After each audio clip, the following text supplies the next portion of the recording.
Saudi আরবে সড়ক দুর্ঘটনায় অন্তত ১৫ জন শ্রমিক নিহত হয়েছেন। সৌদি আরবের স্থানীয় সংবাদ মাধ্যম জানিয়েছে, দেশটির পশ্চিমাঞ্চলীয় জিজান শহরে রোববার এই দুর্ঘটনা ঘটে। দুর্ঘটনা কবলিত বাসটিতে ২৬ জন শ্রমিক ছিলেন। কাজে যাওয়ার পথে একটি ট্রেলারের সঙ্গে বাসটির সংঘর্ষ হয়। তাইফে অপর এক দুর্ঘটনায় মঙ্গলবার ওমরা করতে যাওয়া ১২ জন বাংলাদেশি যাত্রী আহত হয়েছেন বলে জানা গেছে। আহতদের মধ্যে কুমিল্লার বুড়িচং থানার কুসুমপুর গ্রামে শাহিরা খাতুন এবং জোসনা বেগম নামে ২ জন ওমরা যাত্রীর অবস্থা গুরুতর। তারা তাইফের কিং ফয়সাল হাসপাতালে চিকিৎসাধীন রয়েছেন। জিজানের ঘটনায় নিহতদের মধ্যে ৯ জন ভারতীয়, বাকি ৬ জন নেপাল ও ঘানার নাগরিক বলে জানা গেছে। এই ঘটনায় আহত ব্যক্তিদের স্থানীয় হাসপাতালে ভর্তি করা হয়েছে। দেশটির পশ্চিমাঞ্চলীয় জিজান শহরে রোববার এই দুর্ঘটনা ঘটে।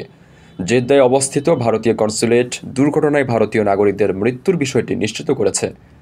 নিহত ব্যক্তিদের পরিবারের প্রতি গভীর সমবেদনা জানিয়েছে তারা।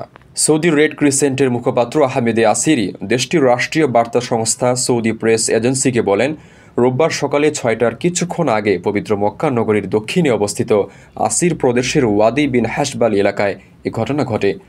আহত ১১ জনের মধ্যে ২ জনের বাড়ি তেলেঙ্গানায়। তাদের অবস্থা আশঙ্কাজনক। তারা হাসপাতালে চিকিৎসাধীন অবস্থায় রয়েছেন। দেশের সবচেয়ে কম খরচে এবং সহজে বুকিং করুন প্রবাসীর হেলিকপ্টার।